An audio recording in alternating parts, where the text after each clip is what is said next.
We are live on mine. here in a beautiful bedroom of mine. Yeah, we're here. A makeshift studio, as some would say. And the camera goes live. Cameras are good. Cameras are hot. We are well lubricated. We've had several Miller Lights. All I'm right, working man. on some Tito's myself, Jarrod. What's going on, brother? We're here. This is exciting stuff. I know, long time coming. A long time coming, truthfully. I don't know, man. How long have you been trying to do a podcast? Dude, this idea is spuried. I'm not sure if that's a word. Don't fact check me. But this idea has been in my my head, I feel like, for years. Since 2017. Has really been like just the idea of having somewhere where I could come and like record myself in my perspective, more importantly, and share it. That's not Twitter, that's not Instagram, that's not Snapchat. Why not Twitter? Why not Instagram? Why not Snapchat? I know why? Because why a podcast? You know. I think it. Not trying to ask you like a hard hit question. I'm just curious. I kind of have this question going for myself. I think it provides context. I think it allows you to give yourself context of what you're saying. I think when you're on Twitter and you have whatever it is now, 280 characters, 300 characters, even 300 characters, 108, whatever it is now, like you're limited, and like what you say is up for interpretation, and whatever that interpretation is for that whoever person, like that's what goes. Hold on 1 second. I want to turn this fan off just for. No, we got some talking. production, Yeah. some production value. This is. Jarrod is very much so the producer of this. He is. I mean, you should have seen what this man came with today. We have lights. We have incest. I don't know, how do you say that? Incense. Incense burning. Okay, continue what you're talking about. But yeah, I think Twitter is very prominent, especially people our age, and most of the people I talk to and I'm friends with have a Twitter, and I feel that like Twitter is good. I love Twitter. First and foremost, we need to follow each other on Twitter before we go any farther. Do I not follow you on No. Twitter? Okay, hold on. Yeah, before you finish your thought, I want to like also emphasize like one thing that's important to me with this podcast is the fact that Chris and I are good friends. That being said, we don't know each other too terribly well. We haven't known each other for a long time. We become good buddies pretty quick. We met through a mutual friend of ours named Barrett. But so yeah, I'm really excited to be starting this project with you, sir. Yes, so yes. Cheers to that. Cheers with whatever to you're yours. drinking. I have some Tito's. Jesus Christ! Don't sue me for this, but I have Tito's and some sugar-free. But yes, I do Gatorade. need to follow you on Twitter. Yes. But yeah, I mean, it's really just like Twitter to me. It's like, and you see it now with everything going on in America. It's like, you take it what someone says and you can basically paint it however you want to paint it, and that's what goes. There's no the point being is there's no context. The podcast, and like really what I want to do with this podcast is like, not on politics, not on whatever, just in general. I want to share my perception of the world and what I perceive, and really just provide context what I have to say. I feel like a lot of times when I talk to people, like I say something and they take it one way or another. And not that a podcast controls that.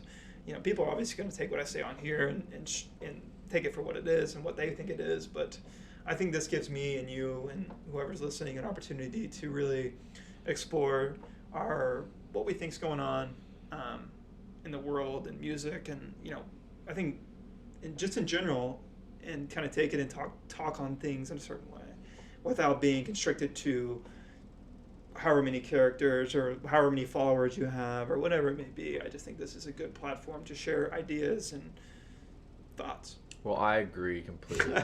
Not to start the cast on. Yeah, welcome to the show. I think that's a fantastic point, though. I think it's true. I think that's what, because I think in 2020 America, while the Earth is still spinning, I think one of the biggest things going on right now is like, a ton of people have podcasts, and I think one of the quickest questions that like a fan might have is just like, who are you guys to have a podcast? And frankly, I don't know who I am to have a podcast, but to your point, and to piggyback off your point, nobody to have a podcast. I feel like I'm nobody to have a platform like Twitter. I'm nobody to have a platform like Instagram. So it's like, if I am going to be somebody, I am going to have all these platforms. I might as well have one like this where it's a free-form, you can explain yourself, drawn-out conversation where you can actually see me in some sort of context rather than just... Instead of me tweeting something, you're like, you're that way and that's the way you think, and like I'm done thinking about who you are. I've already made my decision on who you are based on a tweet. And like I think there's a lot of that going on in America not to get in. We're not going to go down that rabbit hole. But per your point, I love that stuff. But also to the topic of the show, we like funny stuff too. Yes. And to a funny point, I'm curious. You don't have TikTok, sir. You do not have TikTok. I'm not a TikToker. Do you? What's going on with that? Because I'm a big advocate. I don't know. Like TikTok. First off, I have nothing against the idea of building a brand on social media, growing a social media brand, becoming your own kind of business, so to speak. And then the girls who are super popular on it, like you have.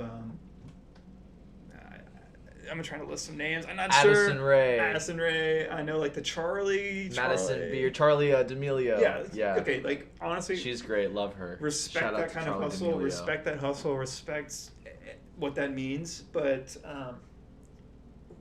I don't know. I feel like I have enough social media. When TikTok got prominent, like this probably early 2020 when TikTok was kind of like getting its really feet. I mean, I don't know. Maybe Boo, you old person. Maybe was it earlier than that? Was it earlier than early 2020? I don't know. I was just kind of like, and then I saw. If I'm not mistaken, I'm kind of a little late to the game too, but I really do enjoy TikTok. I think it's a fantastic platform. I think it has potential like Vine, and I think it's in the realm of like being almost like a Twitter kind of app more so than like an Instagram app to me. I think TikTok was called Musical.ly before it was called TikTok, and there was like Musical.ly and Tiller as like these apps where like people were just dancing and singing or voice singing over. I remember TikTok was a weird thing. All the advertisements that were on like Snapchat and stuff earlier on, they were all weird. Like people doing like cosplay, songy weird stuff, and I was like, it's like Jason Derulo was the only guy on it. Yeah, it just wasn't attractive at all. But then fast forward to now, and it's like one of the biggest apps, and it's so controversial because it like ties into like fucking the president's talking about it. And shit, that's where TikTok for me. So I remember early 2020, I like started research because this is what I do. I get on Reddit and I fucking get on loopholes and rabbit holes of like random tech shit. And I discovered ByteDance. So ByteDance is TikTok's developer. It's the parent company. It's who owns TikTok. It's a Chinese-based company, and we won't get into this whole Trump TikTok fucking bout that they're having. But basically, I was just like warning. I wasn't warning people, but it was just kind of like, hey, like this is sketchy. TikTok could go away. They're owned by a Chinese company. They're stealing your data. Yada yada yada. Obviously, the you're the Debbie Downer guy. Those comments came, and it's fine. It's whatever. But I don't know. To me, it's like I need like Twitter. Like I like text. I don't know. I'm not a big like video. I enjoy videos, but to me, like I just enjoy like scrolling and I don't know. It's subjective. TikTok's. I mean, I'm nothing against the thing that I think TikTok. is so deadly about TikTok that no other app has is the way the algorithm works. Because even with like Instagram trying to take reels and stuff from TikTok, like I'm a big YouTube person, and I know like not everybody is like a big YouTube person, but I'm a big YouTube person. But the thing that's cool about YouTube is like a platform for free video, because Twitter, Instagram is photo, short clip videos, and then Word or like just spoken text or whatever. But the short clip videos, and the thing that's dangerous about TikTok is I don't have to choose. I feel like I'm flicking through channels because I'm just swiping through videos. So I don't have any idea of the interface. I don't even know what the interface looks like. I don't know. Like if I were to download TikTok right now, I wouldn't even know like what does it look like. I don't even know. Weird, dude. I'm gonna get you a TikTok. Is it like an Instagram where like you just kind of? I'm gonna get you a TikTok, and big part of this podcast is gonna be watching you develop through like how your TikTok should goes. Be noted, and this is super random, but all my savings are invested in Microsoft. And I don't know if you know, but Microsoft's trying to buy TikTok's U.S. rights and whatever. Okay. So if that happens and Microsoft buys TikTok, I will be the biggest TikTok proponent. Like I will buy merch, I will start a TikTok, I will do it all. But that's because I have invested interest in Microsoft. That's cool. I actually recently invested. I invested some money into. Which, by the way, my savings is not a lot. It's not. It's very. It's a docile number. I invested $5. It's a docile number. No, I mean it's measurable, but it's not like I'm sure it's not it's 20K. Fantastic. All right. I invested some money recently into a Tesla stock. Very nice. Because Tesla is moving to Austin area. Shout out Austin area. Shout out. Joe Rogan just moved there, so that's cool. And that'll be the last time we talk about Joe Rogan on this podcast. That's a shout. Hey, but hey, a lot of the inspiration. No, I'm just kidding. Much love to Joe Rogan always. Much love to the JRE. No, but yeah, I did it because my younger sister, she just turned 14. She's turned 15. 14. God, she's gonna kill me. Crazy age. Whichever. She just had a birthday in quarantine, and she was talking to me, and she was like, she's like a huge David Dobrik fan, right? And she was the like, YouTuber, right? Yeah. So you're not super familiar with David Dobrik? Okay. I know who he is. I see him That's so funny. I see him on every once in a while. He'll come up like on a feed of mine, but like I don't know what he does. Okay. I know he's a vlogger. Okay. Well, yeah, he's literally like so. Sorry, I'm 23. You're talking about like Charli D'Amelio and Addison Rae being like the #1 paid TikTokers. And then which is like it's ads for them, right? It's like they feature certain products in their videos. I don't know how it all works, to be honest with you. That's how they make their money, though, right? Only so many people make money off of TikTok, and I know that they're the highest paid. That being said, I know, forgive me, David Dobrik is the highest paid YouTuber. I'm pretty sure. Which is like what, he makes like $10 million a year, some crazy shit like that. The number is something outrageous. The kid is doing big numbers for sure. That being said, he's always buying cars for his friends and stuff like that. Like that's one of his big things. Is like he's always getting money through sponsorships. Yeah. And then he ends up getting his like friends, his dad, his buddy growing up like a new car. Well, and then what you do with that is you make it the title of a video, and then people will see that. Well, and that's the thing though. That's the thing though. It's not even. It's brilliant marketing. But that's and it's like. I mean, more power to him. Of all things, to get like for your niche to be hooking your friends up with things, for your niche to be like being a likable guy that like takes care of people. That's a cool niche rather than being some fuckboy or something. You know? Exactly. Like you scroll on YouTube and you see like a thumbnail and it's like giving away Nissan GTR to best friend. You're like, I'm gonna fucking click on it. But the thing is, sometimes that's not even the big thing in the video. There's crazy stuff in his videos all the time, and sometimes he hides some of the coolest stuff in the video, so it's not even in the clickbait. I saw a video of like I don't know who this YouTuber is, and like I'm sorry, I want to circle back to my point though. To my point, the reason why I even brought him up was because my little sister is a really big fan of him, and she's like, I want a Tesla so bad, and so I was like, okay, so here's what I'm gonna do. You're not 16 yet, and I was like, but if you invested some money right now into Tesla stock. That company's doing great. It's only you let that sit there for a few years. You get some more money maybe to put into it, or some other stocks between now and then, and you save some money. Then maybe by the time she was like, I want one by the time I'm 30. I'm like, let's get you one by the time you're like 25, or whatever it may be. Well, Tesla's, I think they're in the process of developing like a more economical everyday car. They are, yeah. It's like $20,000 to $25,000. It's like super affordable for the average commuter. Mm-hmm. So I mean, not that that's what your sister's looking for, but no, I mean, yeah, it's within the realm of possibility. My sister's broke and she deserves the shitty. No, I'm just kidding. No, there's something to that too, though. No, but yeah, shout out to Tesla, and that's, I think investing is also something. It gives me an opportunity to like start actually like playing with money in terms of like investing. I don't know really shit about the stock market, but I'm trying to get on better a relative at it. level, I know very little. I would like for my money to work for me someday. That's the whole reason why I'm here doing this in the first place. This anyway, is great. This is like something that like when we started the show off, is like I've wanted to do something like this forever, man. The fact that we have all this, we have the camera and we have these fucking mics, and that we're sitting here recording something, just a conversation, really. And like I think that's where we're heading in the world right now. I think there's been a giant. I felt it in me, not to get corny, but like there's a shift that's happened with humans this past 6-8 months. Mm-hmm. It's like the world's changed. The way that markets are going to work have changed. Not to say that there's not going to be big business commerce and stuff, but like just the ways to make money in this country. Not to saying that this is going to be the next fucking whatever. But it's just shifted, man. And I think a lot of people have realigned their focus on what's important to them. And, to me, it's like I want to do something like this. I want to be, I want to have my voice heard, and I want to give my perspective. And, like, whoever values it, great. If you don't, that's awesome, too. I have no problem with that. But, like, I want to get out there. I want to share my opinions. And, like you said, we met through a mutual friend, but I think we really hit it off, and like we have a lot of things in common. I think the most important thing is that we connect well, we mesh well, we can have a good conversation for more than 5 minutes without like, all right, I gotta get the fuck out. And that's the biggest thing too, because like, part of me is hesitant just to like, because this is a partnership that we're starting now, doing this as a host and co-host. I'm sorry, or like co-hosts. Oh yeah. And and it's a new thing, and I've done partnerships with people and different things before, and like doing creative partnerships is always interesting because you don't know till you know. Yeah, and anybody who's interested in partaking in the creative environment, I love creatives. I have such a soft spot in my heart for any kind of creatives, whether like you're a painter, a musician, you want to do podcasting, you want to do fashion, you name it. But like one is like I know some people who are so talented, but they would never even share it with anybody. And then you have people who are talented and willing to share their work, It's like, but then to ask them to collaborate with somebody who's also like this, like, because creatives are just such whirlwinds of people, in my opinion. Super, like, just subjective, eccentric people who are like, your point of view of them, it could be from one day it could change to another. Yeah, you know? I mean, they're crazy. I love them though. They're fantastic. Yeah. I mean, I don't know what the world would do without them. And I think it's cool because, yeah, I mean, like you're saying, like I think we're two people who can have a conversation, and I think I'm really looking forward to, you know, embarking in this partnership with you and starting a podcast and interviewing, you know, future guests and stuff like that. I think it'll be really cool. It's cool too because we can communicate with one another, whereas like some people are just like so bad at communicating with one another. I've often found that in like men too. It's like you can have such good.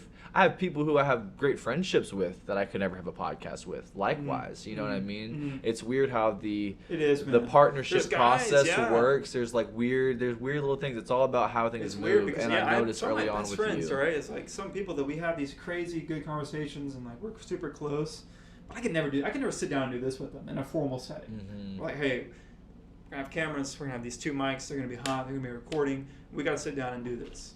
And it's like the dynamic instantly changes and it becomes a different thing, and all of a sudden they're in their head and they're like, okay, I gotta be something more than I am, and I gotta be more sophisticated, I gotta like use certain words, I gotta be something. It's like, dude, there's no stage to step to. Yeah, it's weird because like I mean, what are we doing? Like, you know, not to discredit, like, you know, I put a lot of thought and a lot of preparing and a lot of getting this together, you know, and I wanted this to be the highest quality podcast we could create at this point, and it's probably only going to continue to get better from here, and that's what I love about this. It's a work in progress. Yeah, that's what I love about podcasts in general, though, is they're just constantly subject to get better and change, and they grow as we grow with, you know, viewership and with fans and stuff like that.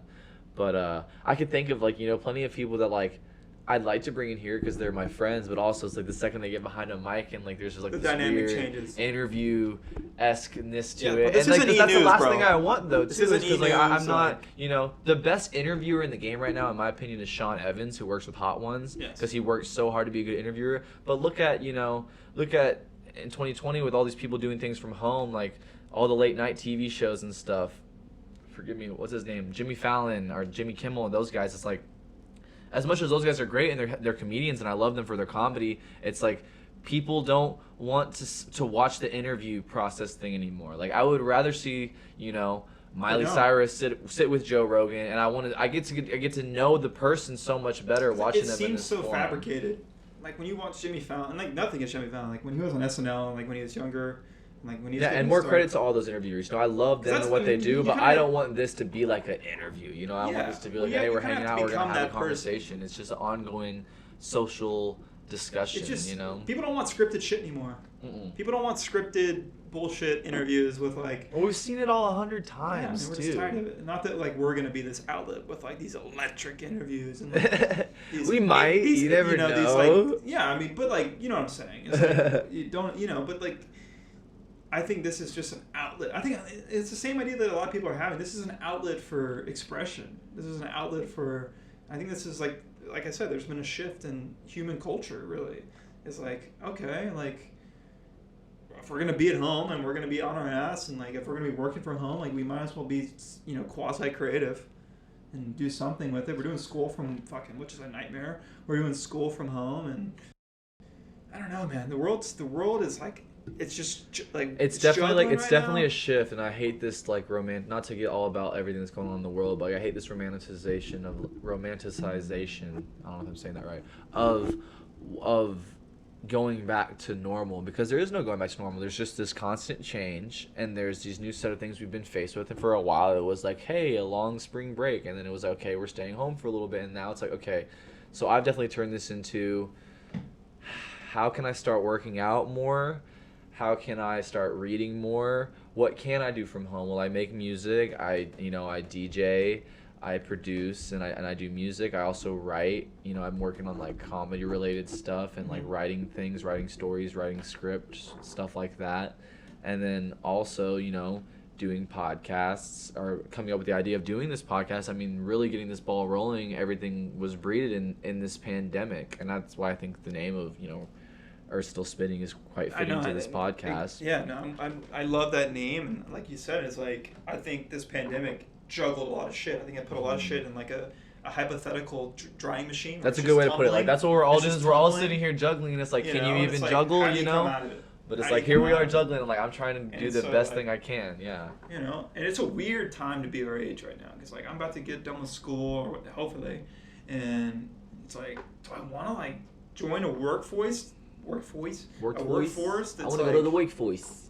do I want to join a workforce that's like of jobs that may not even be a job in 10 years with automation and all this shit coming, and like, dude, our economy's shifting and it's going to be a different economy in 10 years. I don't care, like, that's my opinion. Yeah. But it's going to be different, and like the jobs that are going to be available are going to be different. And, like, there's going to be a certain subset of skills that are going to be. And I think older people too have such a hard time like even theorizing what the jobs are going to be now. Like given this new set of like cards that we have to play with, it's like that's why, you know, and not to interrupt you, but just like to circle back to your previous point of like we're juggling. It's like I'm here trying to be like putting on this juggle, like I'm trying to learn how to juggle and I'm trying to do it good and I'm trying to do it my own way, and like that's why, you know, I paint, I mix, I produce, I do music, and now I'm trying to do a podcast too. Cause like Try your hand. I can't. Yeah, and I'm at a Try young your hand. age, you know, where it's like I might as Take some well risk.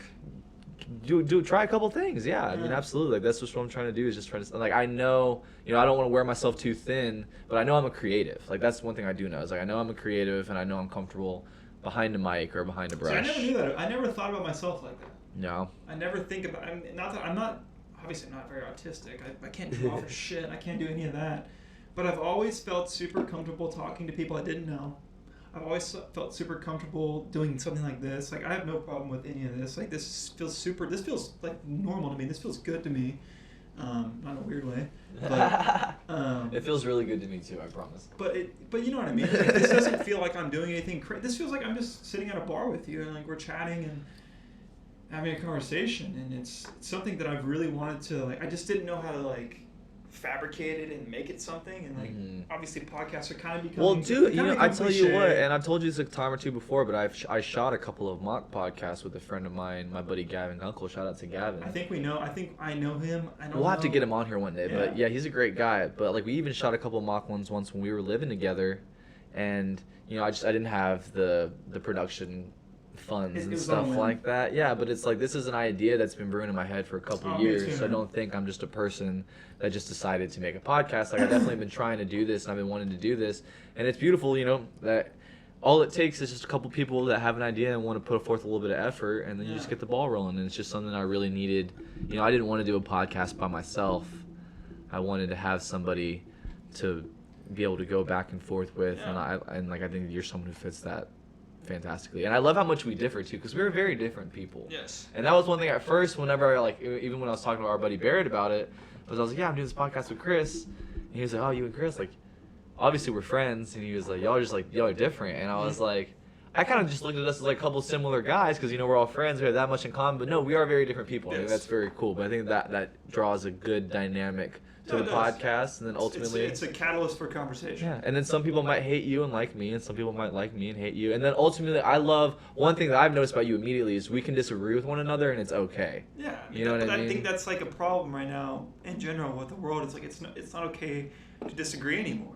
I don't know where that happened, or like it's like we've just formed like these armies of ideology, and it's like if you disagree with any little part of my ideology, enemy, no matter what. And it's like, whoa. Like, there's certain little things I disagree with or whatever, but it doesn't mean like I hate you as a person. It's just like there's a little bit of a discrepancy. Like let's discuss it. Let's work it out. Like always, I think you're seeing a lot of that. I just think it's a product of the times, and it's, you know, it's tough right now. It's not that we need to go down that rabbit hole, but I think you're seeing a course action of like ideology. There's this over here and there's this over there, and it's like we're gonna stand our ground. And like, if you don't fit into our rigid ideology, then like, it's fuck you. It's I'm really curious to see. Man. I'm fortunate enough that like, timeout. Technical difficulties. A little bit of technical difficulties there. The hero. Oh, we might have just lost camera. Did he die? Yeah, I think he did. 2 hours? Maybe the battery didn't have 2 hours. tried recording the back. Uh-oh. Damn, that's a bummer. So we are currently experiencing technical difficulties. The GoPro Hero 4. Honestly, I say fuck it. We have audio, so if you're watching this on whenever we get this to YouTube, I guess we'll probably just no longer have video at this point, which is okay. I mean, some podcasts do just audio. I promise you guys, we are doing everything in our power to make this podcast better. It's episode 1. But in the spirit of not ending what is a really premature. great first podcast and a positive conversation, I think we should just keep the ball moving. So let's just do that. Of course. What were we just talking about though before we got interrupted? I'm not quite sure. I think some discourse within the world in America. Discourse. But I get it, man. It is discourse, and there's people who disagree, and people who feel emotionally about their stance, and rightfully so. Well, and I think any podcast, can have this conversation we're having. I think me and you can have this conversation we're having right now any day of the week, and it's going to continue to be had. It's an ongoing thing going on, what's going on in the world today. But what comes after this? I guess the biggest thing is we need to see who wins this coming election, and then we need to see some of what comes into term with whether that being Trump or whether that being Biden and what the backlash of all that will be. But where do we go from here? Because obviously, the pandemic's taken place, and what's happened is what's happened. And I don't even need to get into my political beliefs or your political beliefs about all of that stuff at the moment, but now what? Now what do we do? That's my question. And I think that's kind of the question that a lot of people are asking themselves now. Here's what we do. Go for it. We open up mushroom clinics. Okay. Continue. And we all trip ass. No, I'm kidding. But no, seriously, man, there needs to be this, we need to create a common ground where we can all come and agree on something, whether it be whatever. I don't know what that is, but we need to come to a common ground and be able to have a discussion and have disagreements and have discord without it becoming this tribal battle of ideology, man. That's the problem in this country right now. It's there's just no room for discord. We've lost the ability to have a discussion.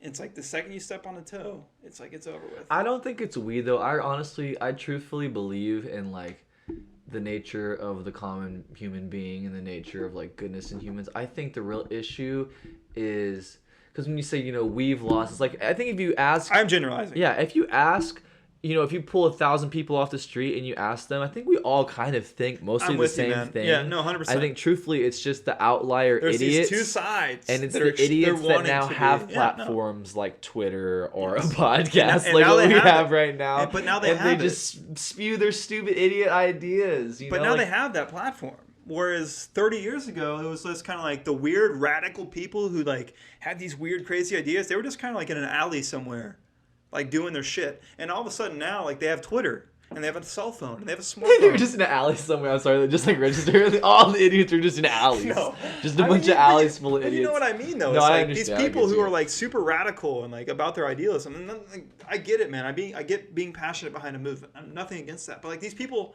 didn't have this prominent of a voice 30 years ago. They were just kind of okay, man, have a good one. And now all of a sudden, they have this giant Twitter following, and you create these echo chambers of the echo chambers. Yeah, because you can literally anybody that's an idiot. Not only are there idiots, because there's always been idiots. There's always been so many idiots in the world. And shout out to the idiots. I have so much love for the idiots too. I love all of them. I'm an idiot too. We're all idiots. Just a bunch of idiots. But that being said, we're flying to the earth. Idiots can now find other idiots, and they can have little idiot babies and hang out in their idiot echo chambers. It compounds. There's just this ideology of I'm Jesus Christ, I'm with you, man. I get the emotional response, but hey. I believe we live in a system that doesn't even reward intelligence or kindness. It doesn't reward critical thinking. Empathy or critical thinking. There's no reward for critical thinking. If you're a critical thinker, you're an asshole. What's the reward? The reward is don't think, work your ass off. Is that where all the rewards? I think so. That's an American mantra. That's capitalism. Man. I'm a hard worker too. Capitalism want you to think. No discredit to the hard worker. I worked in construction for a year and a half, and I worked a pest control job where I was walking miles a day doing door-to-door pest control sales. And I've seen people who are out there busting their ass for 40 to 60 hours a week making good money too, but it's just But like you're you're a earning it. slave labor. And I apologize for using the word slave. That's not fair to use that word. But like some of the stuff that these people and like even immigrants that are working in America under the table, what they're doing right now is it's crazy labor, dude. It's outrageous labor. And it's like modern day slavery. Oh yeah, man. But I tell you what, those dudes work their ass off. They earn it. And then what do they give a fuck about after work? Like one ice cold drink and then just hanging out with their family. And that's America, man. And it truly is. That's America. It truly is. But you're also so would you agree that like America is built on the back of like people that work like that? I mean, even if they are illegal immigrants. In so many ways. And it's like I don't want to dumb it down and like to that. But like in so many ways, yeah, it is kind of like that. But I don't know. I don't even know where you're going with this, but it's just kind of like I'm just talking out my ass, dude. I mean, we're just having a podcast here. I hear you. But it's just like, man, I think there's so much. We're in limbo right now. I think to credit what we were talking about here is I have so much love for the people that do choose, because we were talking about this before we started recording, but the people that do choose to do the wife and the kids and do the working a 9 to 5 and what's called the rat race. Well, that's of America, the American dream, right? The American dream, the American dream, whatever you want to call it. And I have respect for it because some people are happy doing that stuff too. Rightfully so. I feel like my cup doesn't feel full whenever with that idea in my head, So I think I'm the type of person that right now I'm just out here trying to create until I don't feel like I need to create anymore. And I feel like that's where most of my creating I need to see from. what I do on a daily basis. And back to what we were talking about earlier too, you might say you're not, you might not be able to draw that well or play an instrument, but I think you're a very creative person and that's what I was going to say. Ideas I need to articulate. I think I'm a relatively articulate person, but like my thing with the whole the whole thing is like I need to see what I do on a daily basis make a difference. Okay, like me putting in data or doing, financially analyzing people's finances, like, okay, like it may make someone's retirement go up 6%, but like, is that gonna like make me happy inside? Or like, okay, like let's say I'm a financial analyst or consultant. It's like, hey man, I'm gonna save you like 6% today, 6% this year on your income. It's just like, that's like the biggest thing in your life that you're making a difference. And like, there's something to that. There's nothing to get wrong with that or anything like that. But it's just like, dude, I think I'm just seeking something a little bit more, man. And like, not that I'm like this like fucking Mick Jagger of a fucking personality or Absolutely. anything. No, I get it though, bro. And then that's the thing too, is like, I think that too is what we're seeing with people like the David Dobrik's and the Madison Beers and the Addison Rays and Charlie D'Amelios of the world is... There's different avenues. Yeah, to go viral on TikTok isn't the same thing as going viral on Vine or something like that. Like, and to be viral, quote unquote, means different things nowadays. And now you don't just have to be Joe Schmo who works a 9 to 5 job, and you don't have to be, Post Malone or David Dobrik. Like, there's so many places in between for different people, and all you have to do is just start a lane now and find a fan base, or not even find a fan base, but just start creating. Like, just create something, and the more stuff you create, eventually the compiling of all those things you created becomes your like genre or your niche or your lane brand. Or whatever, your brand. And then ultimately people are going to gravitate towards that. And then, like, instead of trying to, please the average consumer, like, commercial America would want you to do, whether it be radio or TV or whatever, instead, you're just making what you want, and the fans that like me and the fans that like you are going to like us because of what we've been doing. And that's exactly why I think we're here today. We're making we're curating an audience. So many passionate ideas going into this podcast. Yeah. I love it. You love to see it. Yeah. You really do. Of course. I got my Google search here. I've just I guess DMT. now that we're just doing audio, I can start pulling up fucking funny stuff for us to look at. And then if we talk about a funny video or something, I'll just I just switched over to Google, and it's like literally my most recent search is DMT. Which, by the way, its boiling point is 320 degrees Fahrenheit, which I don't know if anyone's curious on that. Can I record and search the web? I don't know. I think I am. You're welcome to use my phone to search the web. But, it's still rolling. You're good? Okay, yeah. Then you do you. Look up what you want to look up. And even if you want to pull up a funny video or something, whenever we watch or whenever we show the clip on YouTube, we can just show the funny videos. I'm with you. I'm just trying to get the fuck out of this DMT search. Or educational video. Or a boring video. realistically, if you've been here this long, you probably just like me for my I'd say you're personality. you're in. I mean, you're about 20 minutes in, so you're here for the long run if you've been this long. To all of our 6 guests, but no, man. I'm so happy each and every one of you is here. Truthfully, No, I'm just happy we're doing this. I'm happy I'm here. I'm happy you're here. I'm happy here exists. Hey, I'm happy the Earth's still spinning. In this part of simulation is not bad. There's been part of simulation that I didn't enjoy. You know, Are you a big simulation I'm a big nut? Do you simulation. believe? I am gravitating towards the simulation. Talk to me about it. I don't know, dude. Like, I more listen to Duncan Trussell. I'm like, fuck, dude, he's got a point. I don't know, man. It's just, and it's kind of like not a cynical point of view, but it's kind of like this, like. I don't think it's necessarily Maybe cynical. I think it just pessimistic. depends on where it comes from. I think people who might be like religious might innately see a simulation concept as like being really like cynical or pessimistic or whatever. Well, it's but just like, dude, like. regardless of What that, the fuck, man? Like, what? Like, look at the world we're living in right now. Like, look at the fucking world we're living in right now. Like, Donald Trump's, like, nothing against Donald Trump and his policy and his politics. Take it all aside. Like, he is our president. He is a reality star. And he's our president. He's tweeting and he's doing all this stuff. And it's just like, holy shit. If you just zoom out of your life for a second and, like, look what's going on. We got a pandemic. We got Donald Trump. We got the fucking NBA playing in the fucking Disney World Resort. We got all this crazy shit going on.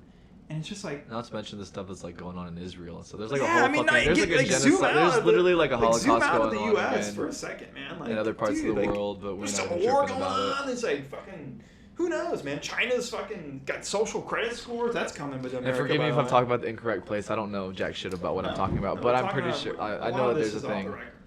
All right? I look at the news tab on Twitter. Yeah, I mean, come on. I get my news on BuzzFeed on Snapchat. No, I'm kidding. No, I'm truthfully kidding, though, kidding. I think where most of the issues is just the fact that so many people read headlines, but people don't read articles, and people don't No, fact of course check not. articles. Nobody Of course has the not. attention span. Nobody reads anymore. Nobody reads Dude, anymore. you want to know people one don't of my even favorite read things to like do? New York Times or The Onion anymore. Like people don't even read shitty fucking news sources.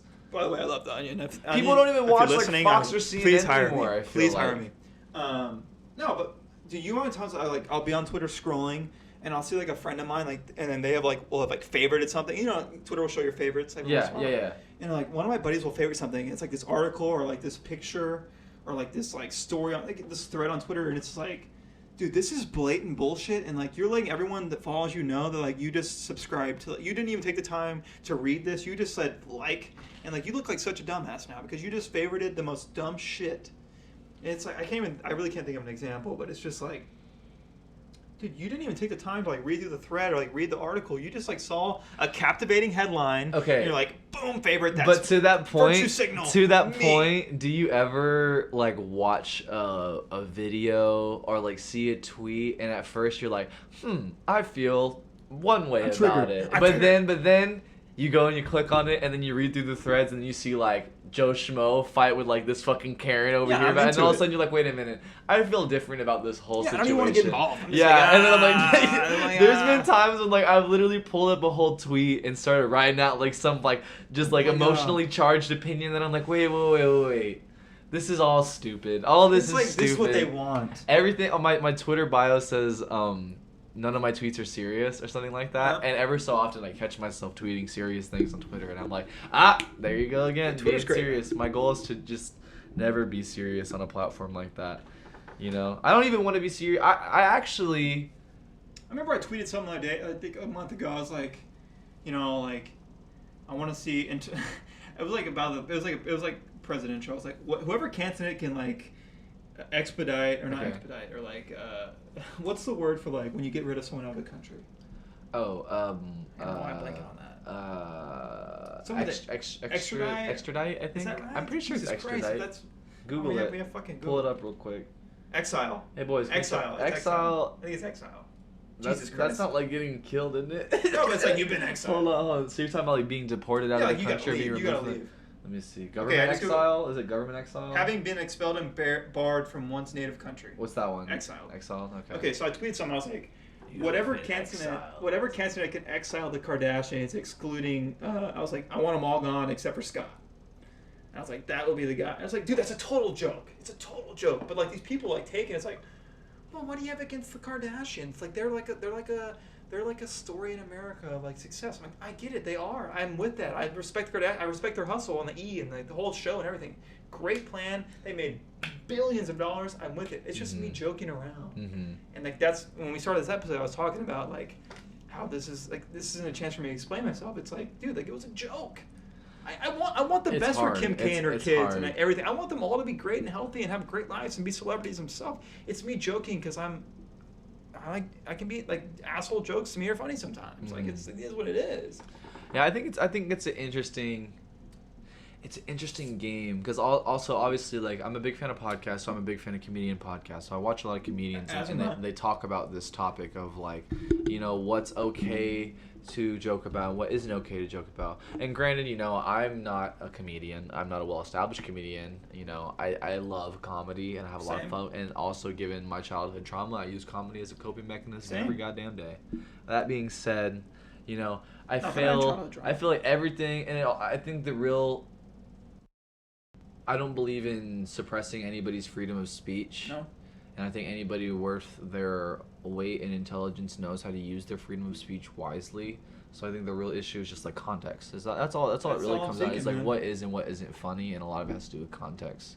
You know, I remember I saw this thing. It was like I think it was Joan Rivers, and she was doing this joke, and it was a bit about like a blind woman or a deaf woman or a woman with cancer or something like that, and someone in the crowd got really, really upset about it, and they like heckled her about it in the middle of the show, and then come to find out like Joan Rivers' mother passed away from whatever that I can't remember the ailment, but whatever that exact thing was. Like it was literally, so she was like, it's like comedy is used as a coping mechanism, you know. And it's like, yeah, and granted, you know, you shouldn't joke about shit you don't know shit about, but you will find very quickly that people who go through shit, like the people who are joking about shit are the people who've been through the shit that they're joking about. Talking out our ass. Yeah.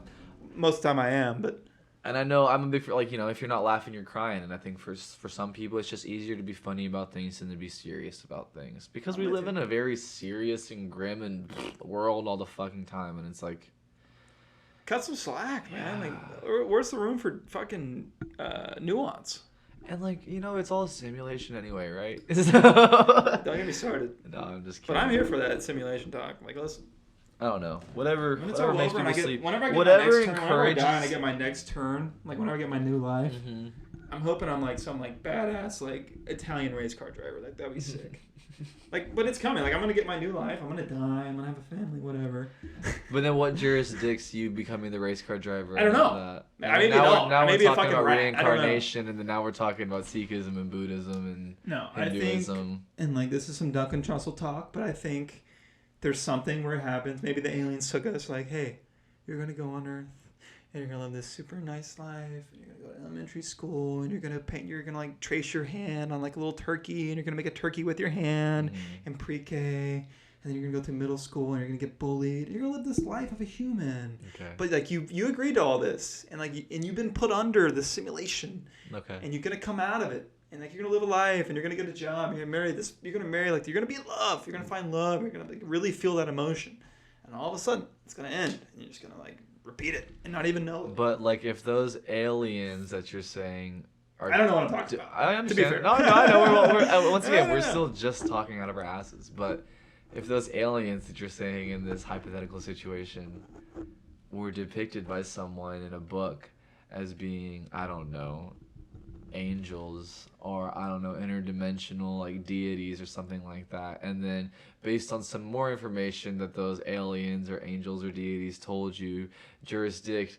the path of what you get to be on the next level after this simulation. Because I mean the word simulation, I mean you can call it what you want. It is what you want it to be. You know, even if this is all just a simulation, it's like it doesn't change the fact that we're still here, we're still experiencing it. Now I just call it a new name. Like it's still, we called it a day before, you know, we called it a life before, we called it existence or whatever. But it's like, so yeah, sure it is a simulation, but like we're still subject to these rules of the simulation and stuff, right? Of course. And then you can't just go run out on the street in the car and just like go through it. Yeah. Like a fucking. Just because you identify it or whatever. Yeah, like, honestly, it's not real. It's fucking real. You're gonna die. You're gonna bleed everywhere. We're not Neo in the Matrix out here, but I do believe to some I wish. I'd be fucking sick. You know, I'm a big fan of the idea of like just speaking things into existence and like alchemy and stuff like that. And it's like, becoming yes. aware that you are involved in this thing, like you're both the perceiver and that which is perceived, and it's like applying some I think sort. I think that's more personal confidence. So I think you start to curate personal confidence yourself, and so you begin to create things in your environment. I think people who dwell all day, and like I'm a victim of it too. I mean, I dwell on myself, and I feel sorry for myself. Everyone does. Mm-hmm. But I think you create that and you start making excuses for yourself. Like, oh, this is gonna happen, so I'll just not do that. And it happens a lot. But the second you start getting a little confidence, like I'm gonna make this happen, or I'm gonna do this, or I'm gonna talk to this girl, or I'm gonna ask for that job, or I'm gonna go into that office day and like nicely dress and ask for something and like present myself. Like things start to happen. I agree. But what prevents people from doing that? I feel like it's just rejection. Failure, right? Failure. So what is failure, though? It's rejection. Like it's an ego thing. It's ego. I think we as a capitalist society not that I know everything. Need to I think they're well aware we don't know everything at this point. No, I know, but like I'm talking as if like it's ego. Yeah. You know what I'm saying? I feel like as a capitalist society though, we don't reward failure in any way. We place a lot of pressure on success. We put so much pressure on not failing. But I think, anybody who's experienced an immense amount of success will tell you, it's like, well, I didn't do this without the times I failed. But obviously you don't see it or know or hear the times that I failed because that's the last thing you want anybody to know about, right? But I think I'm stealing this from somebody too. There's an author that says it, but it's like, another name for success is someone who's failed like many times and learned to do so successfully or something like that. It's like you're gonna fail 100 times before you get it right, but then you get it right and you're someone who's successful rather than someone who's a failure. And then you have people who are just so afraid of failing. And then my biggest, like, this kind of comes to a new thing that I bump into a lot. I'm one of those people. Is I find there's the people that don't try. There's the people that just they're slobs and they just smoke all day or eat all day or do whatever they do and they just don't try. And then there's these people that are like, okay, I'm going to try to become successful. Like, I'm going to actually put forth effort, but they're still not comfortable experiencing failure, haven't experienced very many failures yet, become real failing, etc. Yeah, they haven't, like, lived in that middle stage, you know what I mean? And it's like, you're not the avatar yet, you know what I mean? And it's like, but then you have these people who, God bless you, you're not someone who's not trying, you're someone who's trying. But there's people who are, I'm trying for years and years and years rather than just being someone who does. And I think being someone who does something rather than being someone who's trying to accomplish something is a big hill to get over for a lot of people. But, excuse me. No, I hear you on all that. And I think that failure is like the biggest deterrent of success. It's like you don't want to be the guy who gets talked about like in a group mess. Like, look at so-and-so's doing. He's trying to start a podcast. Like, what an idiot. He has nothing intelligent to say. Like, what could he possibly have to say? It's like, well, you got to start somewhere, man. Like, you got to do this, and you got to sound kind of dumb for a little bit. You got to kind of sound ignorant for a little bit. Yeah, I mean, that's even like my hang up on this. Is like, here's the camera. Give a fuck, man. Like, this is my life. I got one shot at this. Maybe I get another simulation later. That's a theoretical. But like right now, for all I know, all I'm able to conceive and like even have the possibility to think about, like, this is my one shot at happiness and like creating a life that I want to live and like an awesome, cool life and like. And we're still fuck young. You, man. Like, fuck you, like what you think. Like, we're 22, man. You don't know shit either. You may have this badass degree from this badass school, but guess what? You still gotta make shit happen. It may be a little easy for you, like, whatever. But like, fuck you, man. Like, I'm trying to make something happen. And like, if you're critical of that, then like, who the fuck are you? We're all young, man. We're trying to like figure things out. We're trying to get our legs underneath us. We're trying to like make stuff happen. I think that's one thing that people forget too is like no degree. Obviously, there's people who are given so many more privileges than other people. I know people. I know people who are gonna get degrees from like these great schools. I know people. All they gotta do is not just fuck up just a little bit, and they're set. And I know people too who have been privileged their whole fucking life, and they're like a victim to those privileges so much that like they don't have any fire underneath their ass to even go do something. Because they're assuming. You can lead a horse to water, you can't make it drink it, right? Success. You know what I mean? And it's just all like their dads pumped into their ear their whole life. It's like, hey, if you go to this school and get this degree, like, as long as you don't like super fuck up, you're gonna be all right, and you're gonna be able to take those 3 vacations a year to fucking Turks and Caicos, and you're gonna have some blonde wife who like. Whatever, and you're gonna have kids, and like it's always a blonde one, isn't it? Yeah, well, dude, I see it at work all the time. It's like these. I'm not gonna even like. I tell you what, when I was doing, I'm not gonna generalize women. Like, you see the same subset of women who've like, you know, the personality's not great, but they're pretty and they got a nice structured face and they're symmetrical, and it's like, well, I married a broker. Mm. I live in Westlake, and whenever I was doing, and there's a whole there's a lane for women. Like attractive women, they got it pretty easy. You just kind of have a little bit of personality. You meet a nice guy, a rich guy. He just wants you a nice little shoulder piece. That's fair. I was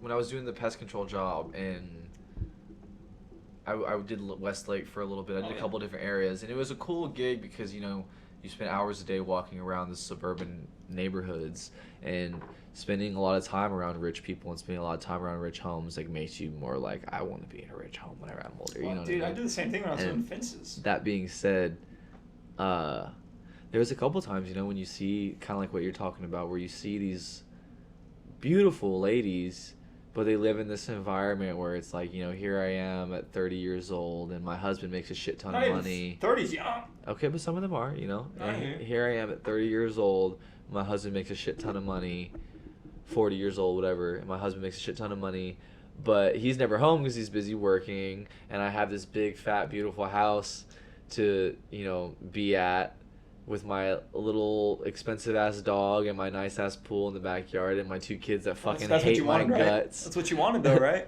But, you know, and then here's a fucking pest control guy knocking on my door, and like I get these ladies who literally want to talk to me because they don't have a connection. They have nobody who gives a. Their kids don't want to hear shit from them. Their husband's too busy working all the time. The husband married you because you fit the role, not because you're some like psychological expert, like psychonaut who's like really fucking like in touch with himself. No, like you're a pretty ass woman, and not to say you're not intelligent. I'm not saying that you're not intelligent, but this guy, he's just like, he wants you to fit a piece, to fit a role. Like, you know, he's wealthy. He wants, you know, and I'm generalizing. There's obviously outliers of people. No, yeah, absolutely. And I think part of it just comes from like, you know, as a man, it's like if you're a successful man, what's wrong with your brain that makes you want that kind of relationship with your wife? And then likewise, if you're a beautiful woman, what makes you want to be with an attractive guy that doesn't actually? These people and then you also have these people who make $1 billion and they fucking love each other and they go on honeymoons to the fucking Bahamas. But there's a lot of people who like. There's a lot of people who like think success is like making, you know, a 6-figure job, even if it's on the lower end of a 6-figure job, and. Yeah. And then I feel like there's just like, they don't even have a good house at home. There's a lot of women too that like, and I hate to speak for women because I'm not trying to, but it's like I'm willing to kind of like, you know, have this income and have this money to spend. And was like, well, my husband maybe not, you know, he loves me, but it's like he don't know, you know, it's kind of like I'm kind of on the back burner for him, but like I get to live this lifestyle, so it's okay. Well, and also, I mean, to women's credit, men fucking suck. Like, yeah, that's fair. We're pieces of shit. For the most part, they're shitty. They're shitty communicators. If I'm gonna live here in this environment where it's like, I mean, I bet some of those women fucking are like probably asexual or whatever. Like, they don't even like want to be. They probably like fuck the pool boy. Yeah, they don't even want to be like in a sexual relationship with this person. They just want to get their bag and go get your bag. You know, I have friends that are drug dealers. Not just you don't know my friends that are drug dealers. I have friends that are strippers. I have friends that sell feet pics. By the way, I want to have that stripper on. She was a legend. No, yes, we absolutely. She was a legend. Yeah, we absolutely will. I have some questions for her. We have actually a pretty solid array of future guests coming. So it's gonna be exciting stuff. I'm looking forward to it. Just curious. But what her work looks like.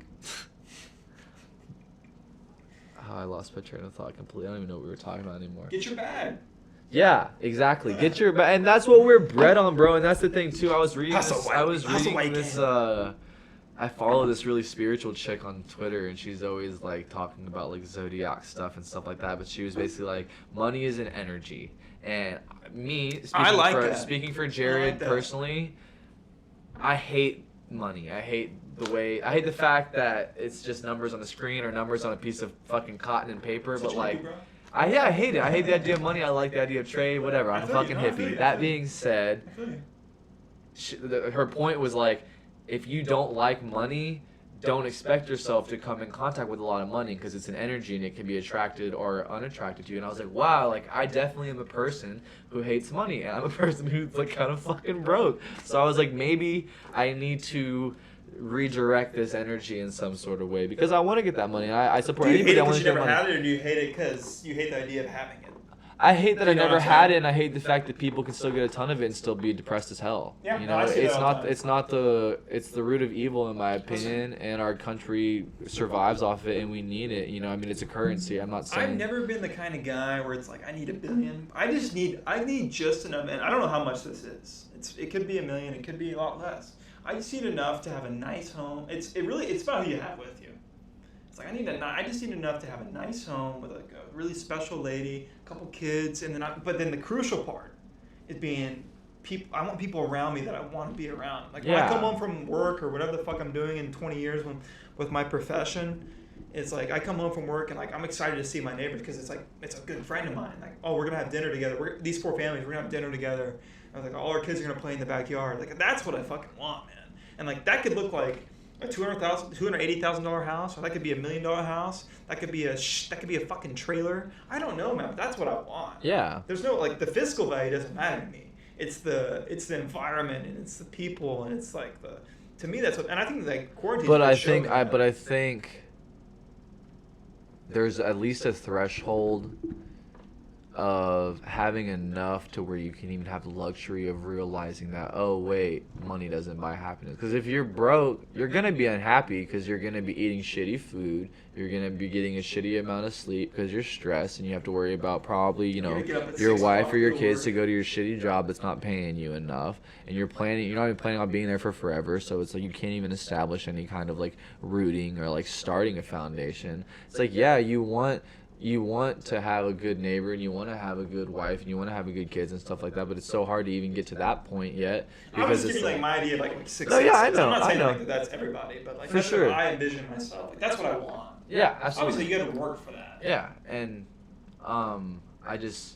I hate money because you shouldn't have to work to be able to have the luxury of deciding that you like your neighbor or you like your wife, or like you're saying, it doesn't matter if it's $1 million home or a $200,000 You shouldn't have to be upper middle class to not hate your neighbor. Yeah. Because let's be honest, like most lower class neighborhoods, there's like some asshole like smoking meth to your right. Yeah, whatever. And some it may assholes be. like fucking working on his car in the fucking grass to your left. Like I get it, man. Like I see what you're saying. Mm-hmm. And I'm not like obviously I'm just playing devil's advocate. kinda the nature talk of about the the beast, complete though. opposite side of the coin. Yeah, but it's like, but that's the thing. The reason why I hate, yeah, you're saying that's just kind of the nature of the beast. I hate the beast. I didn't ask to be born in America. I didn't ask to have to abide by the rules of money. I didn't ask to be here. You know what I mean? And maybe part of me doesn't like that either. But that's okay.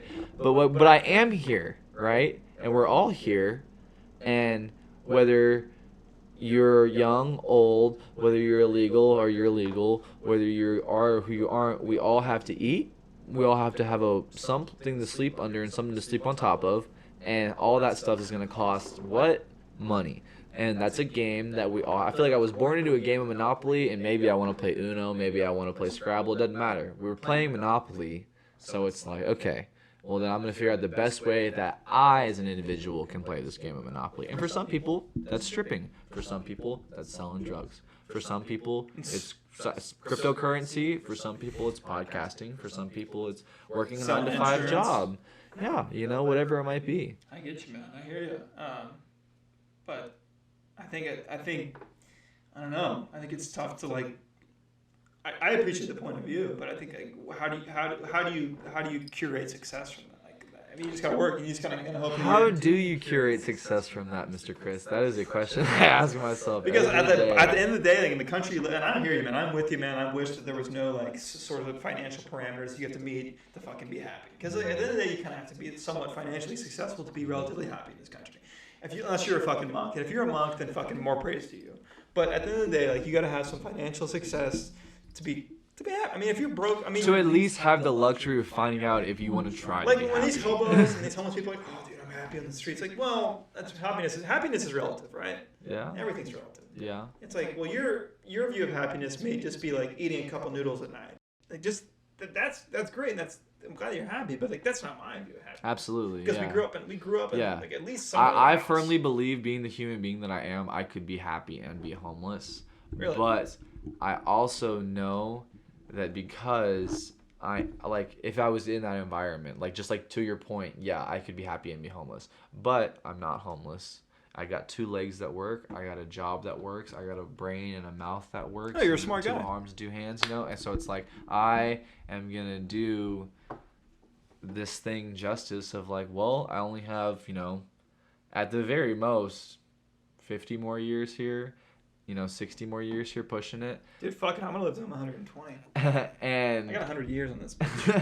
with mark it down, you heard it advances here. in modern technology, you know. I swear to God. But truthfully, like, you know, I only have so much time here, and it's like, I'm gonna at least, you know, put some miles on this fucking body, see what I can get out of this thing, see what I can accomplish, and Rightfully like, so, yeah, I man. think everybody, you know, wants to be remembered when they're gone. Yeah, So you it's want to maybe leave a nice legacy to of some sort. have, you know, whether it's some podcast recorded or a statue of myself or fucking anything between, you know.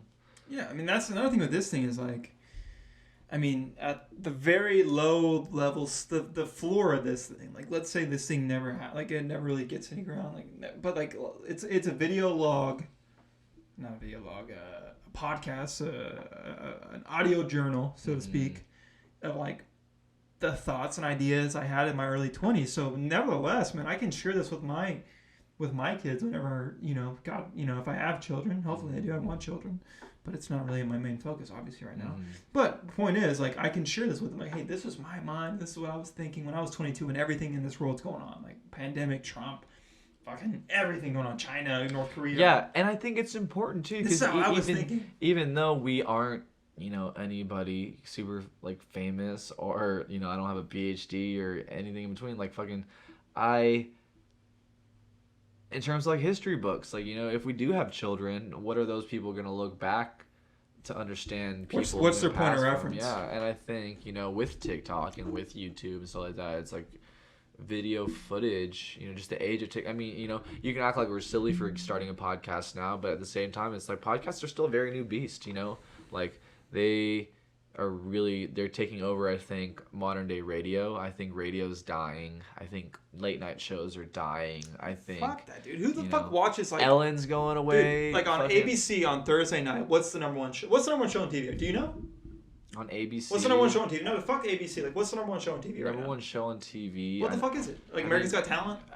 Some shit like that? The Voice? Some bullshit? I don't know. Let's look it up. Yeah, let's fucking Google it. Number one show on TV. But, like, what is it? Like, no one fucking knows. Everybody try to think of a guess right now with the number one show on TV. Pause your episode and guess, and then come back. TV.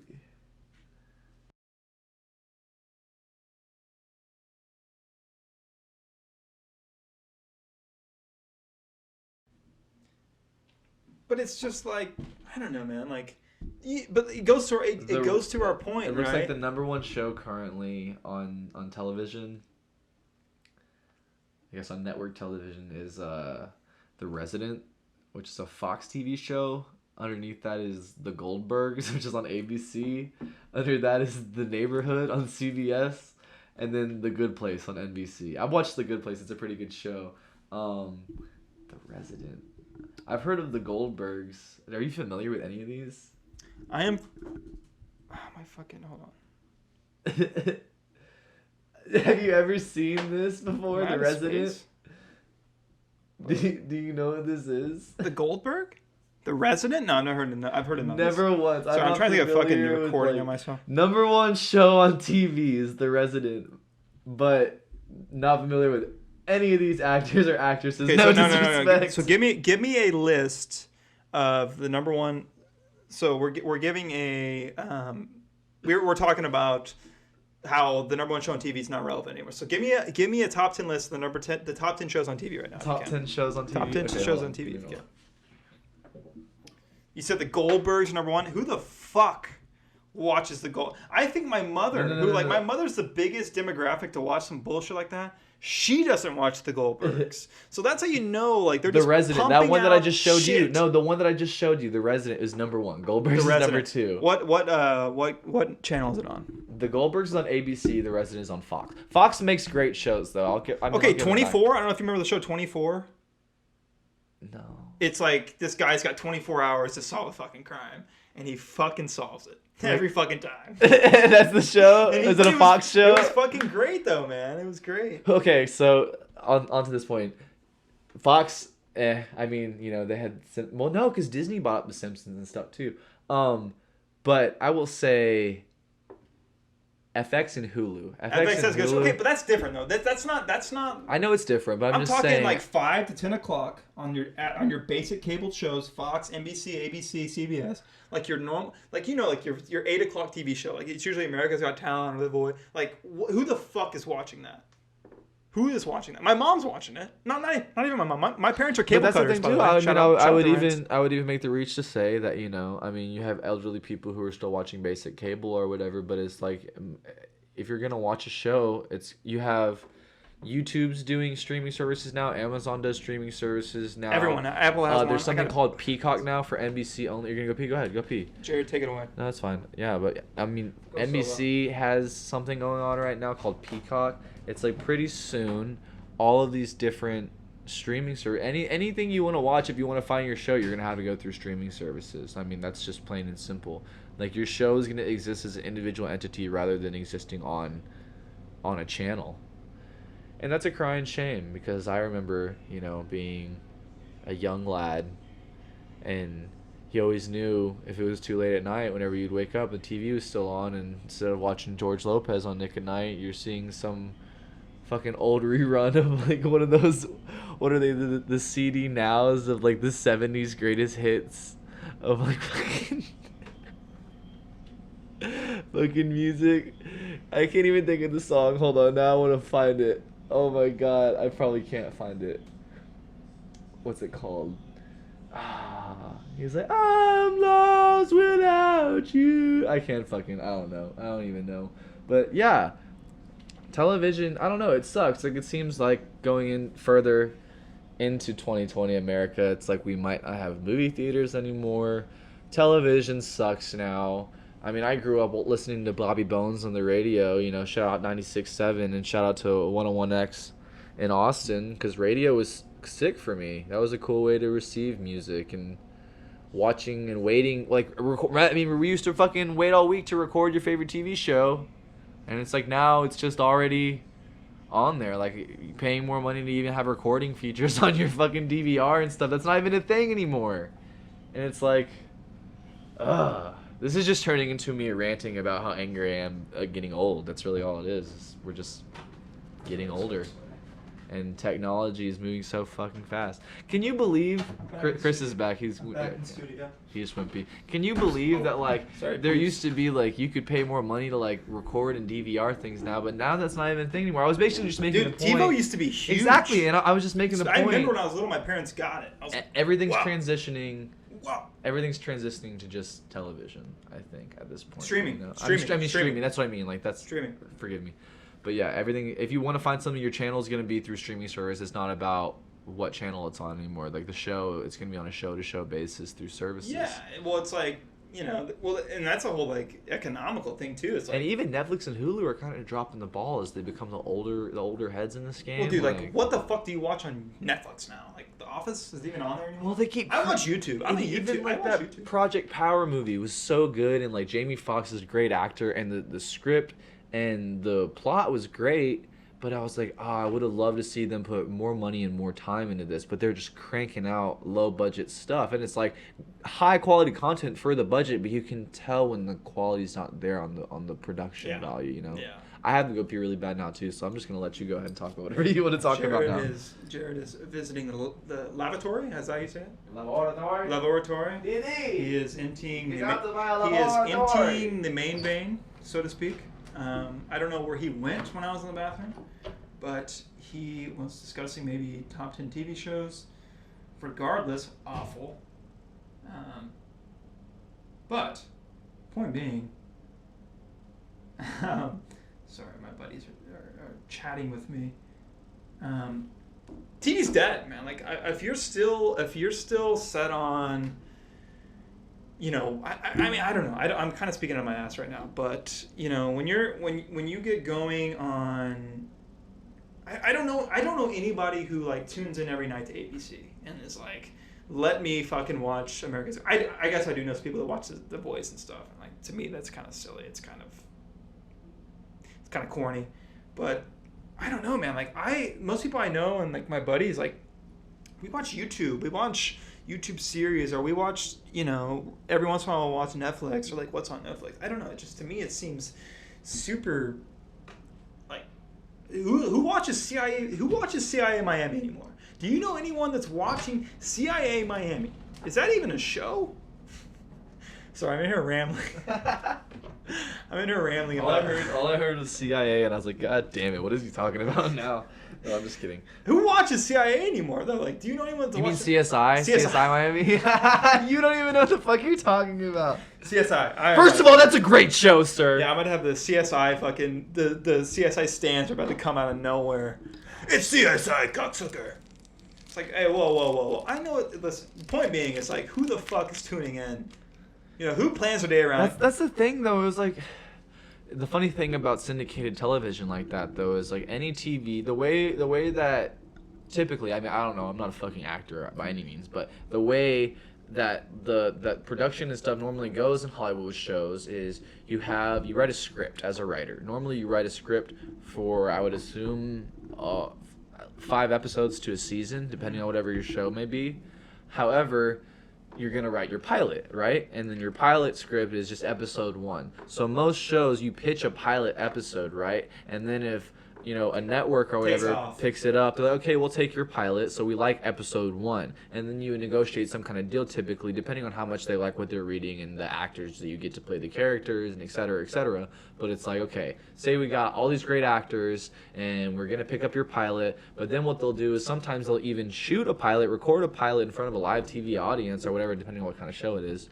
And they shoot the pilot, and then they put the pilot out there, and then they got to see how good the pilot does. And then, okay, well, then the pilot was well received, so now here's a deal for 5 more episodes. So you get like a little bit of a contract. Some great people and some great deals, you know, you get a contract for a whole season, you get a contract for, you know, and then if you're a great show on your 5th, 6th, 7th season, then you get syndicated, and then it's like you're guaranteed, you know, what, a 5, 10 season deal. Fuck. And then that's great, but then also you got to write and like... Next thing you know, we got 8 seasons of Modern Family, and I want to blow my As head a off. writer, or as an actor, or as a producer, or whatever it might be, it's like you're making this project not knowing if it's going to last for the next year, if it's going to last for the next 15 years, or whatever, you know? So it's like sometimes... You're kind of writing for your life. Yeah, and it's like your goal is to get syndicated, right? But then you get syndicated, and then you watch that show slowly turn into a piece of shit over time. It's like... Because it should have just ended however many seasons ago. Yeah, you know, you see that a lot, too. You see that with, like, How I Met Your Mother, with Grey's Anatomy. Reverend is the #1 show. I've never heard that in my life. Resident, I think that's the show, Resident. yeah. The Reverend is a great movie. It's a great movie. Fantastic. Actually, I mean, when you heard, not to bring up the JRE, but you heard Rob Lowe on, Rob Lowe was on Joe Rogan talking about what? You heard that episode where he was like talking about how his show, like he was like when Rob Lowe was first starting his career, like his first TV show he was on, like its ratings were shit. Like they were like the bottom 30, but they had like 19 million views. Yeah. Which in today's world, that'd be the #1 show on TV by like 8 million views. Yeah. It's like 20 years ago, that was like 30 years ago, that was a bottom of the barrel show. It's just because people have their phones now. They have their laptops. Yeah, and that kind of just pertains to like everything we've been talking about too. Is I feel like, you know, a big reason why I like TikTok. You know, I think TikTok is kind of viewed as something for a younger crowd. It's a unique platform. But it's just the fact it's the newest thing. It's the newest thing, and if you're not on the newest thing, even if you're on the newest thing, you're already 2 steps behind. You know what I mean? So it's like you got to be on the newest thing, and then you got to also be capable of trying to anticipate what's going to happen next. Because it's like if you get on TikTok now, you're on the bandwagon. You know what I mean? Yeah. Or like if you start a podcast now.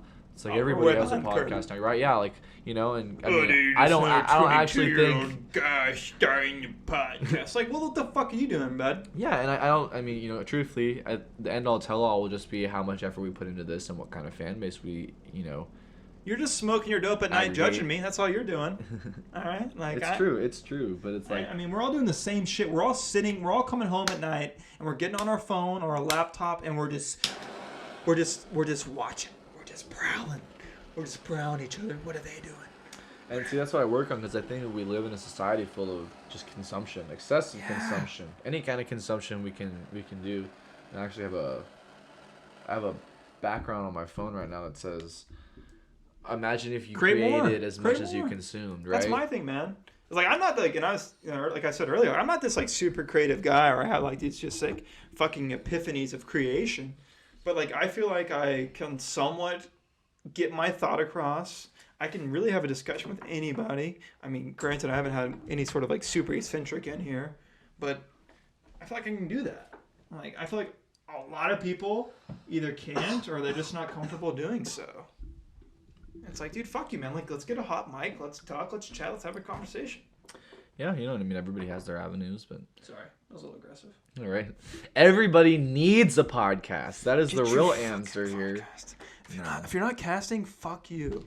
Yeah. Sorry. No, honestly, I mean, but that's the beauty in like 2020 I'm the fiery America, side. though, I'm the right? fiery side.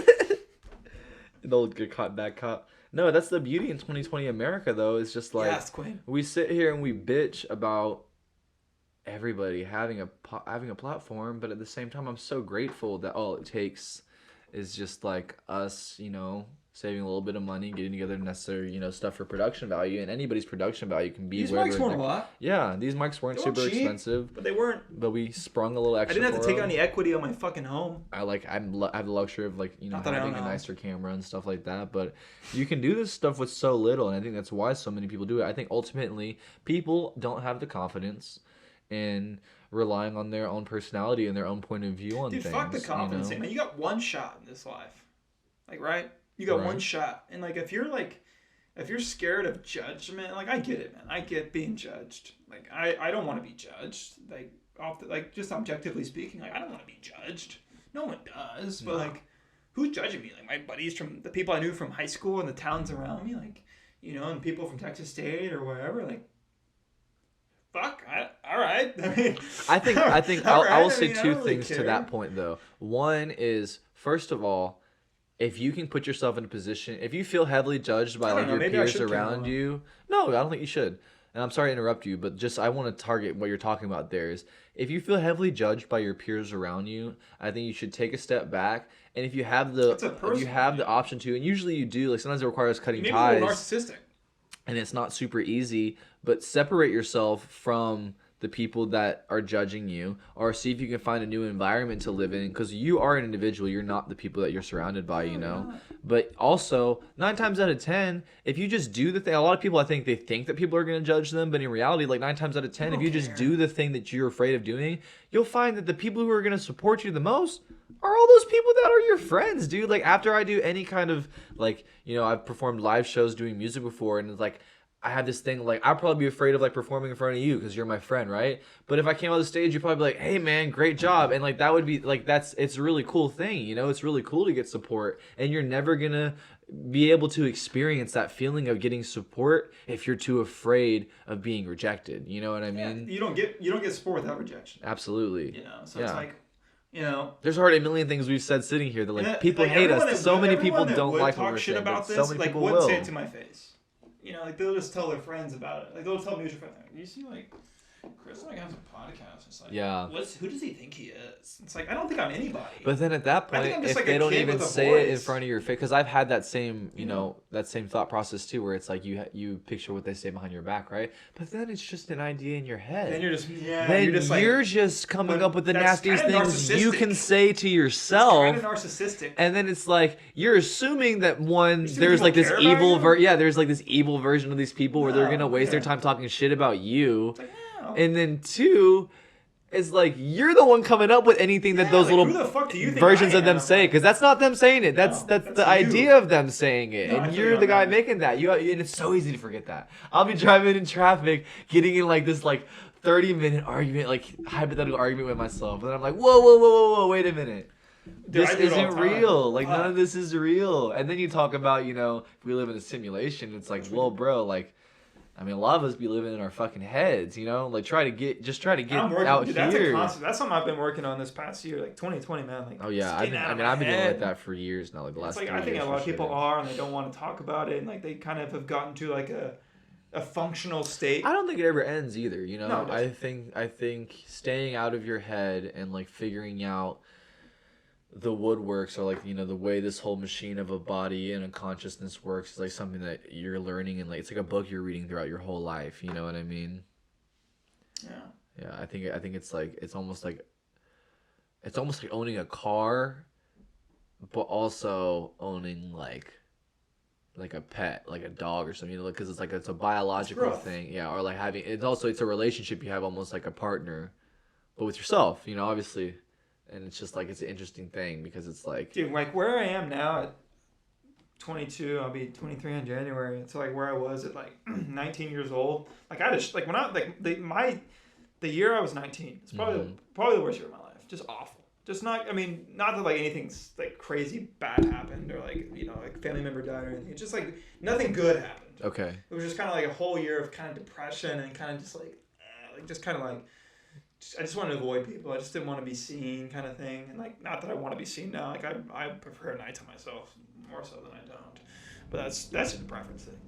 But it was kind of like to where my point being that to where I am now, and like my thought process and like how I get to decision making and how I like hold myself and how I like carry myself, and it's just like, dude, I have like come a long way these 3 years, man. And not that I'm like who I really want to be. Not that I'm an end product. Like, obviously not. I'm 22 years fucking old. Like I'm a kid. And it's just like, man, like you see what a 3 years difference makes of just being like, adamant about whatever it may be, man. Like I'm not gonna get into fitness on here and health, but like I did make that change about 3 years ago in my life. Where I was like, okay. Oh yeah, I mean, like you don't even say you're not like you went and like lost a fucking good amount of weight. Yeah, like, well, it's not even like the weight thing. It's a mental thing, and like the weight's a good derivative of that. For sure. But it's like I changed my life, man. Yeah, because also, I mean, yeah, to your point, like you could have lost the weight and still been really unhappy. And I've seen people also, you know, look fucking great and they're burning themselves to death in the gym, but they're also like, yeah, they're also not Everyone has their happy. shit they deal with on a daily basis. Like, oh, man. I think it's pertinent to, I think a good way to make sure you're mentally healthy,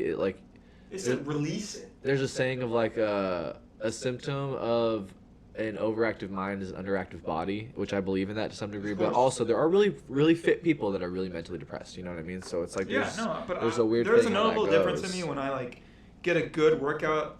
Like when I get a good workout in the morning, and like my whole day is different than when like I kind of like stay in bed and just kind of I drag myself out, like just barely get in the shower. And like I get out of the shower, I'm just like, oh, I gotta go to work. But like if I get up that morning, I get a good hour and a half in at the gym. I come home, I take a hot shower, I get a good breakfast, and then I go to work. Those work days, man, those things, that is night and day difference. Yeah, dude, it's crazy. Like my personality is different. Every day when I like actually wake up early and I like go to the gym, and afterwards I'm like, oh, I'll go get like a smoothie instead of some shitty food, and I'm like, oh, I'll clean my room. It's a building block of accomplishment. And you're like, I'm gonna do this every day, and then the next day you wake up and smoke weed, and then you're just like, well. But weed is tricky, man, because weed is tricky. Because I'm finding that the older I get, I really because you can let it be like this, because it can either inhibit. It can inhibit you from being great, or it can also enable you from it can enable you being. I may have just mixed up those fucking words. If I did, enable is like to allow, and I'm an idiot. Inhibit. Okay, well, like we can enable you to be a piece of shit, lazy ass motherfucker. Like, sit on the couch, like feel sorry for yourself, like kind of loathe. Some people just get stoned. Or if you kind of like, okay, we gotta go. You know, it kind of spark that like that feeling. You know, when 10 minutes after you smoke, you're like super paranoid. Like, oh my God, like the heart rate starts to creep up a little bit. You're like, I gotta do this, and then like, okay, so in my mind, like, okay, how do I capture that moment? Okay, I'm in this moment of slight panic. Do I go and like I've done it. I've done both things. So I go and bury myself in my blankets in my bed and kind of just like watch YouTube and like kind of like scare myself out, or do I go like be a fucking man, go to the fucking gym, like face those irrational fucking fears you've placed in your head, and fucking squash them, and like either way, like and I do both. Because I mean it's a constant work in progress, man. You're never gonna be the perfect thing you want yourself to be like that.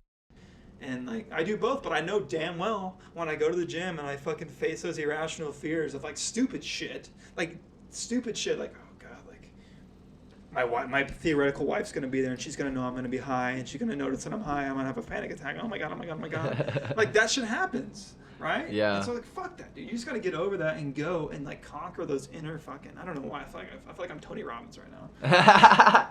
No, dude, it's good. It's good. You know what I'm saying though? You just gotta step on that shit and be like, okay. Yeah.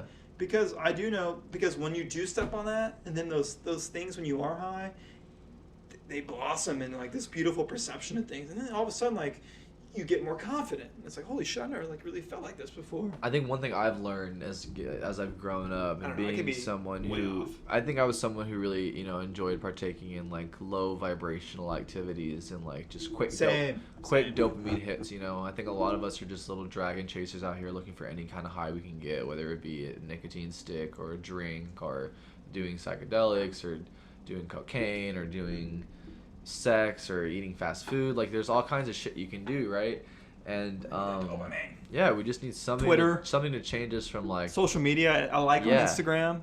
Absolutely. I know it, man. I know when I post some shit, I'm like, damn, that feels good to get a like. And I think ultimately like give me those comments. It's such a good feeling whenever like you go to the gym and like you go and then you actually like do something, and like also whenever you go and you forget the insecurity, because sometimes it's hard to go at first. For a lot of people it's really, really hard to go at first, and you go and you're so insecure and you feel like people are watching you. It should be known, even the biggest guys, even the biggest, most ripped guys in that gym, they're insecure about their body. Absolutely, they're insecure about their body. Yeah, I mean, I know I'm in relatively good shape, and like I go to the gym, I'm like, dude, I'm small. Especially if I'm going after not being there for a while, it's really embarrassing, and like you get nervous and you get down on yourself, and it's this hard thing where it's like the only way you don't want to be the guy lifting 20 pounds. You don't want to be the guy. But sometimes you have to be that for a couple weeks or a month or however long. But it's your own progress, and like you're learning that relationship. We're doing the podcast version of that right now.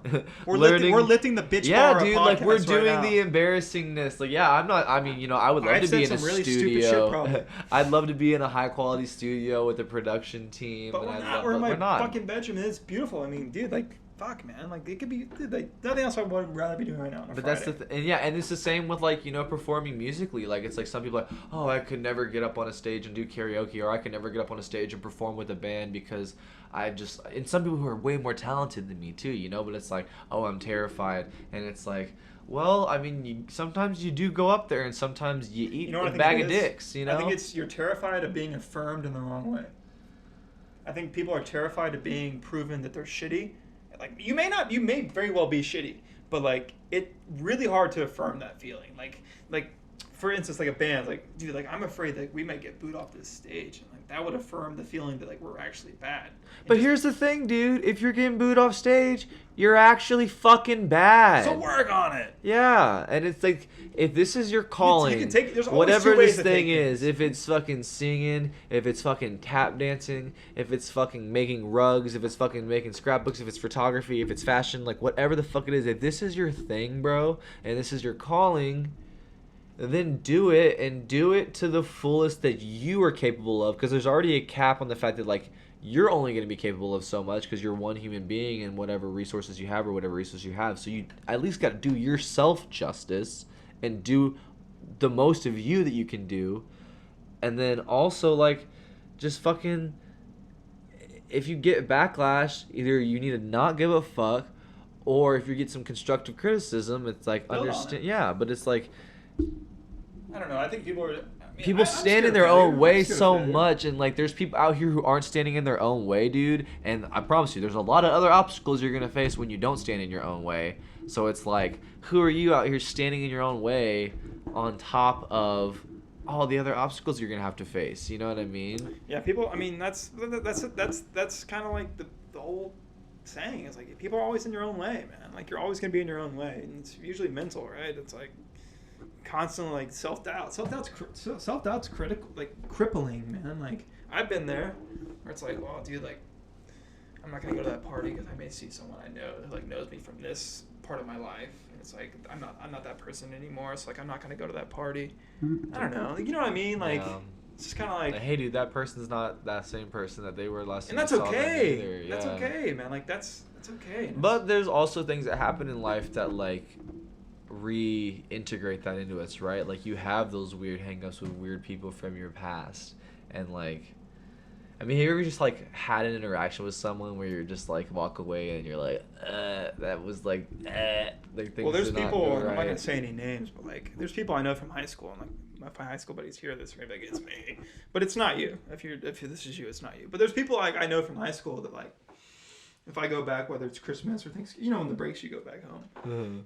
To see your family, then you subsequently see your friends too. But right. you go home to see your family. Anyways, I see them and I have a conversation. It's like, oh, like you're kind of becoming the person like I always kind of thought you were gonna be, and then like now it's kind of coming to fruition, not in a bad way, but it's just kind of like, oh, you're kind of coming into your own. And it's just like, and I didn't come away feeling like, but I just kind of felt like, oh, like kind of, that makes sense. Like, I think people are kind of like. And people say the same thing about me, probably. For sure. And you know, you're a victim of your own individual perception. You can only see through your own eyes, you know. We're not omnipotent creatures. Omnipotent. That's a fucking word. Can we Google that? Yeah, it's like, omniscient, omnipotent. Yeah. I cannot spell that. I'm dyslexic. I can't spell for shit. Don't even ask me to spell the word restaurant because I can't spell the word restaurant. I can barely spell the word omniscient. Wednesday. Holy shit, I'm mispronouncing that. Fuck you. Anyways, is that knowing everything?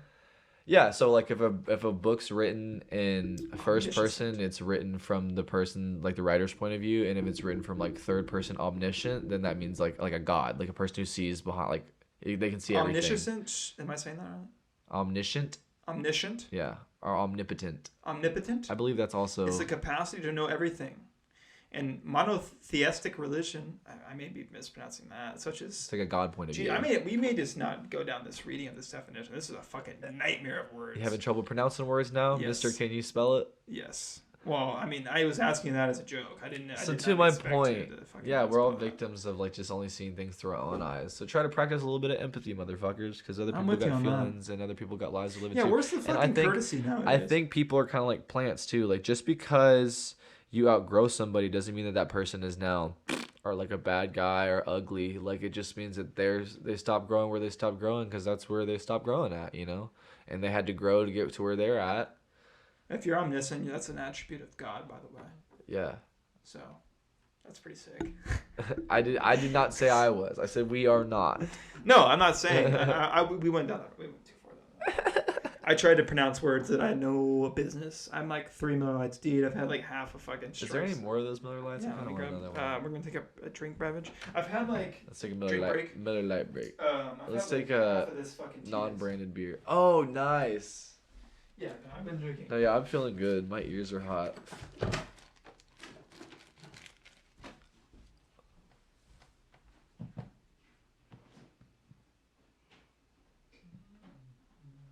Oh, man. Oh, yeah, talk. Sorry, I'm over here stretching. My back and my shoulder need to pop so bad. Alright. No light. Refurbished. So... I'm trying to think, is there any... I'm happy. I feel like in a very organic way, we talked about like a lot of stuff I wanted to touch base on. Is there anything else you're like concerned with making sure we talk about? Not saying we have to wrap up or anything, just like, is there any... Yeah, where are we at? How long has this been?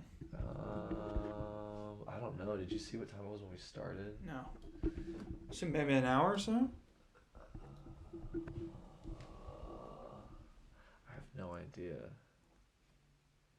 I guess, okay, I'm just going to pause yours. Just press spacebar. Are we back? We are hot, I think. Stand by.